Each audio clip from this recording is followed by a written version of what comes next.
Bai, Valentin, eta azkeneko, eta lagorren, baina azkeneko galdera. Beti baserria esnearekin edo okelarekin erlazionazten dugu, baina zobe juizu basoan egutzen zeratere, bai ez? Eta semeak aronek lagundu itendik baso gintzan. Zertan egutzen zate, zer da zeuen lana eta zein da zeuen egunerokoa baso gintzan? Bueno, gure baserrian nere aitona San Valentin, baita ere, Valentin autentikoa esango genduke gura zela San Valentin egunean jaiotakoa, eta berak basoan afizio asko zuen, nere aitak ere basoan afizio asko zuen, nik esango nuke oraindik aitona baino ere gehiago zuela, bere urte gehienak ikatz egiten pasa zituen urte asko. Gero, nolabaitean industrien aldaketaren inguruan ikatza egiteari utzi zitzaionean, berak alertzearen bibero bat ere izan zuen, eta beti basoan lan egiteko, eta basoan bai alertzea, bai izeiak, bai pinuinziniza, bai landare, lausiniana landare klasoe ezberdin asko sartu zituen. Bera etzen izan ere aita landare klase bat bakarrik sartu zuena, ez? Gure aitaren adineko basarretarrek gehienak inziniza bakarrik sartu zuten, eta berak bere ikuspegian pixka sartu zuen denetik, ez? Eta orduan denetik kultura hori jaso izan du nik etxean, eta nik ere aitarekin ikasitakoa aurrerantzean ustez zerbait hobetoago eginez, ustez, gero denporak erakutsiko du, oraindik esango duke landare mota ezberdin gehiago sartu ditugu.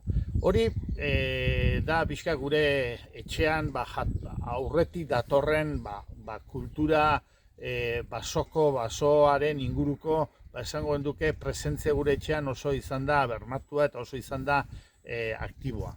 Eta gero azkeneko 15 urtean hasi ginen baita ere etxekoak geuk zuzenean komerzializatzen, eta baita ere hasi nintzen auzoko nire lagunen basoak komerzializatzen. Eta hor, suerte handia izan nuen, auzoko guztiak komerzializatu ditugu azkeneko 14-15 urtean, eta gero hor merkatu bat egin dugu, ez bakarrik Euskadin, Euskaditik kanpora ere bai, eta Estado Espainolean ere saltzen ditugu, bereziki Sorian eta Burgosen, eta baita ere Frantzia ere saldu izan dugu, eta orduan, azken urteetan egiten duguna da, ekoizteaz gain eta gure basoak zaintzeaz gain egiten dugu komerzializatu baita ere.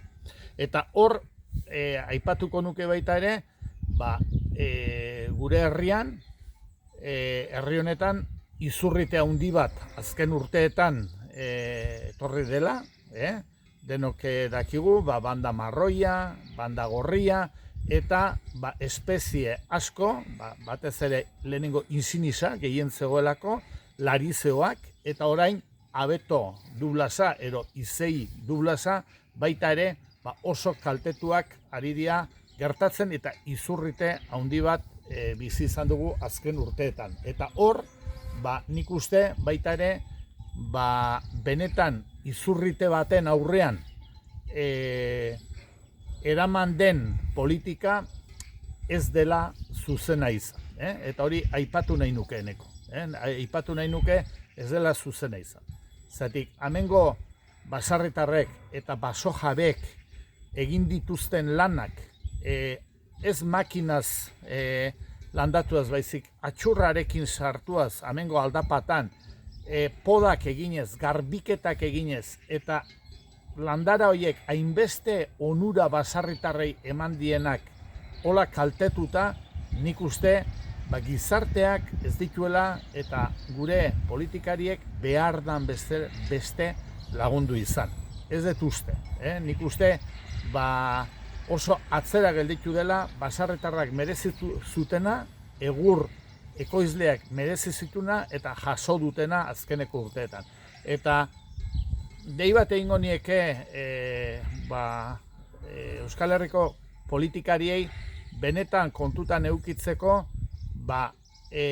landu behar dela baita ere, gizarteari begira lan egin behar dela basoan ere, baina gizarteai begiratzen denean lan egin behar dela nolabaitean, bai, bertako ostozabalak eta bertako betidaniko pagoa eta aritza eta sartuaz, baina baita ere, herri honek, guk ez daukagu uraniorik, ez daukagu orain munduan hainbeste gerra sortzen ari dian, petroleoa dela eta dena interes handietako materia primak hoien atzetik sortzen ari diren gerrak, ez?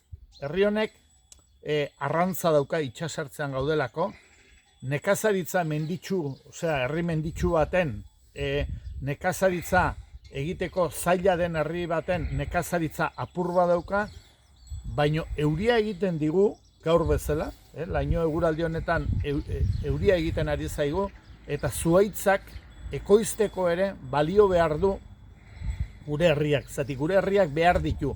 Ez duena balio da, nondik etorriko da gure muebleak, gure mailak, gure silak, gure paleta egiteko, nondik etorriko da kanpotik.